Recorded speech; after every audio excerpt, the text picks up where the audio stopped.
Drop చేసుకోమనండి, శాంతి భద్రతలు లేవు అన్న మాట డ్రాప్ చేసుకోవాలి. మీరు బేస్లెస్ స్టేట్మెంట్ ఇచ్చి స్టేట్మెంట్ చేస్తామంటే మాత్రమే ఒప్పుకోము. దాని గురించి చర్చించడానికి నేను రెడీగా ఉన్నా. శాంతి భద్రతల గురించి కానీ, క్రైమ్ గురించి కానీ, వాళ్ళ మీద ఎలిగేషన్స్ గురించి కానీ, దేని గురించి చర్చించడానికైనా as a home minister I'm ready. మీరు ఎప్పుడు పెట్టుకుంటారంటే పెట్టుకోండి, నేను రెడీగా ఉన్నా. దానికి అన్నిటికీ కూడా సమాధానం చెప్తా విత్ ఉదాహరణలు. ఇంకోటి చెప్తున్నా అధ్యక్ష, ఇందాకే బొత్స సత్యనారాయణ గారు గౌరవంగా మాజీ మంత్రివర్యులు, పెద్దవాళ్ళు, సీనియర్ మోస్ట్ రాజకీయ నాయకుడు, ఆయన ఒక మాట అన్నారు, అంబటి రాంబాబు గారు వాళ్ళ తల్లి గురించి ఎవరో మాట్లాడారని. ఆధారాలు ఇవ్వమనండి, ఇమీడియట్ గా యాక్షన్ తీసుకోకపోతే అప్పుడు అడగమనండి, ఇమ్మనండి ఆధారాలు, ఇమ్మనండి ఆధారాలు, నేను ఇస్తా. ఇదే అంబటి రాంబాబు గారు బయటకు వచ్చి ఇష్టానుసారంగా మాట్లాడి మళ్ళా బయటకు వచ్చి క్షమాపణ చెప్పారని చెప్తున్నారు కదా. క్షమాపణ చెప్పే ఉద్దేశం అయితే విత్ ఇన్ పావు గంటలో వాళ్ళ ఇంట్లోంచి బయటకు వచ్చి మాట్లాడుతూ నా కుక్కను కూడా టచ్ చేయలేరు, ఏ పోలీసు వస్తారు రమ్మని చెప్పినప్పుడు ఆ మాట్లాడు గురించి మాట్లాడినట్టు అంటే ఇలాంటి మాట్లాడి రచ్చగొట్టేటట్టుగా మాట్లాడి నిన్న జైలు దగ్గరికి వెళ్ళి ఇట్ట పాడతాడు. ఆయన మాజీ మంత్రి అండి, ఏం మాట్లాడుతున్నారండి, ఏ సైకిల్ చేస్తున్నారండి, సమాజానికి ఎటువంటి మెసేజ్ ఇస్తున్నారండి? అలాంటి వ్యక్తి గురించి ఇలాంటి సభలో, పెద్దల సభలో ఇంత చర్చ అవసరమా అసలు? ఇంత అలాంటి వ్యక్తి గురించి అలాంటి అనకూడదు కానీ తల్లిని చెల్లిని కూడా మాట్లాడే వాళ్ళ గురించి ఈ రోజు ఈ సభలో, ఈ పెద్దల సభలో ఇంత చర్చ అవసరమా? అతని గురించి వెనకేసుకు రావడం అవసరమా? అసలు మీకేమైనా అసలు సెన్స్ ఉందా అని అడుగుతున్నా నేను. ఈ రోజు కనీసం ఆలోచన చేసుకోవాలి కదా. ఎలా పడితే అలా మాట్లాడడానికి, ఏది పడితే మాట్లాడడానికి ఇది దేవాలయం లాంటి కౌన్సిల్, పెద్దల సభ ఇది. వెంకటేశ్వర స్వామి వారిని మీరు ఇవాళ ఒక వైసీపీకి సంబంధించినటువంటి రాజకీయ నాయకుడిగా చూస్తూ ఆయన మీద పోస్టర్లు వేసి దుష్ప్రచారం చేస్తూ ఆయనకి దుస్థితి కల్పించారు.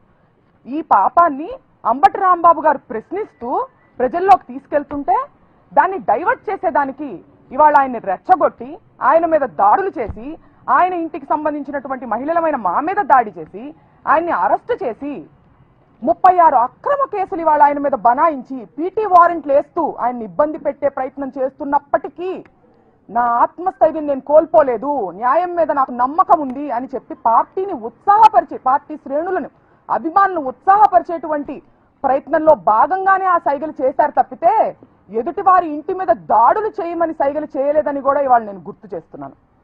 అసలు ఎందుకు తగ్గాలని కూడా నేను ప్రశ్నిస్తున్నాను. రెడ్ బుక్ రాజ్యాంగం ఇక్కడ జరుగుతుంది. ఒక ప్రజాస్వామ్యంలో నియంత పాలన జరుగుతుంది. ఇక్కడ డాక్టర్ అంబేద్కర్ గారు రాసినటువంటి రాజ్యాంగానికి విరుద్ధంగా మీరు రెడ్ బుక్ రాజ్యాంగం నడిపిస్తుంటే మిమ్మల్ని క్వశ్చన్ చేయకూడదా?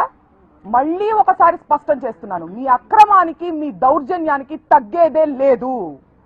అలాగే నాకు ఒక అనుమానం ఉందండి అనిత గారు, మీరు అసలు అన్నది అంబటి రాంబాబు గారినా లేకపోతే పరోక్షంగా లోకేష్ గారిని ఏమన్నా అన్నారా? ఎందుకంటే గతంలో ఆయన కూడా అలాంటి సైకిల్ చేయడం జరిగింది. మిమ్మల్ని తిరుపతి లడ్డూ విషయంలో అబద్ధాలు చెప్పమని ఏమన్నా ప్రెషర్ చేస్తుంటే ఆ ఫ్రస్ట్రేషన్ ని పరోక్షంగా మీరు ఆయన మీద చూపించినట్టు కూడా నాకు అనుమానం కలుగుతుంది.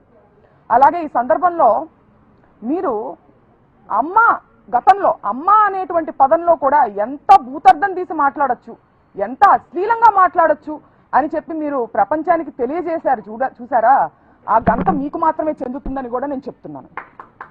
అట్లాగే ఇవాళ మీరు తలదించుకునేటువంటి విషయం నేను ఒకటి చెప్తానండి. హోంమంత్రిగా మీ పోలీసులు ఎవరైతే ఉన్నారో మా వైసీపీ కార్యకర్తల మీద దాడి చేస్తుంటే వాళ్ళు ప్రొటెక్ట్ చేయకపోగా మిమ్మల్ని ప్రొటెక్ట్ చేయడానికి మాకు ఆర్డర్స్ లేవు అని చెబుతూ దొడ్డిదారి నుంచి పారిపోండని అంబటి రాంబాబు గారికి వాళ్ళు సలహా ఇచ్చారండి. దీనికి అంబటి రాంబాబు గారు ఏమన్నారో తెలుసా? నా ప్రాణాలు ఇక్కడైనా వదులుతాను, చావనైనా చస్తాను, కానీ దొడ్డిదారి నుంచి పారిపోయే ప్రసక్తే లేదని ఆయన చెప్పడం జరిగింది. మరి మీ పోలీసుల పనితీరు ఎట్లా ఉందో ఒకసారి మీరు ఆలోచించుకోవాలి. అలాగే ఇదే సందర్భంలో మంత్రివర్యులు లోకేష్ గారు మాట్లాడుతూ సీఎం గారి తల్లిని అన్నారు అని చెప్పి ఆయన అనడం జరిగింది. సీఎం గారి తల్లి అయితే ఒకటి, ఇంకొకటి తల్లి అయితే ఒకటా అండి? తల్లులందరూ ఒకటే కదా. మీరు పవన్ కళ్యాణ్ గారి తల్లిని తిట్టచ్చు, ముద్రగడ గారి ఇంట్లో ఉన్నటువంటి మహిళల మీద దాడి చేసి వాళ్ళని లకారాలతో మీరు తిట్టచ్చు. ఇవాళ అంబటి రాంబాబు గారి ఇంట్లో మహిళలమైన మా మీద దాడి చేసి మమ్మల్ని తిట్టచ్చు. అలాగే నల్లపురెడ్డి ప్రసన్న కుమార్ రెడ్డి గారి ఇంటి మీద మీరు దాడి చేసి వాళ్ళ ఇంట్లో 90 ఏళ్ల వయసు ఉన్నటువంటి తల్లి గారి మీద దాడి చేసే ప్రయత్నం మీరు చేయొచ్చు. జోగి రమేష్ గారి ఇంట్లో మహిళలు లేరా అండి? ఆ ఇంటి మీద కూడా మీరు దాడి చేయొచ్చు. దీన్ని ఖండించాల్సినటువంటి అవసరం మీకు లేదా? అలాగే ఇదే సందర్భంలో మీరు ప్రతిపక్షంలో ఉండంగా గౌరవ ముఖ్యమంత్రి, అప్పటి గౌరవ ముఖ్యమంత్రి జగన్మోహన్ రెడ్డి గారి మీద మీరు లండన్ కి వెళ్లారు అనే ప్రస్తావనతో మీరు ఎట్లాంటి అశ్లీల వ్యాఖ్యలు చేశారో మీరు ఒకసారి గుర్తు చేసుకుని ఆత్మవిమర్శ చేసుకోవాల్సిన అవసరం ఉందని కూడా ఈ సందర్భంగా నేను లోకేష్ గారికి తెలియజేస్తున్నాను. అలాగే ప్రశ్నించడానికే ఉద్భవించింది జనసేన పార్టీ అని చెప్పారు పవన్ కళ్యాణ్ గారు. మరి ఈ ప్రశ్నలన్నీ ఎందుకు ఆయన అడగట్లేదు అనే ఒక పెద్ద ప్రశ్న మా అందరికీ ఉందండి.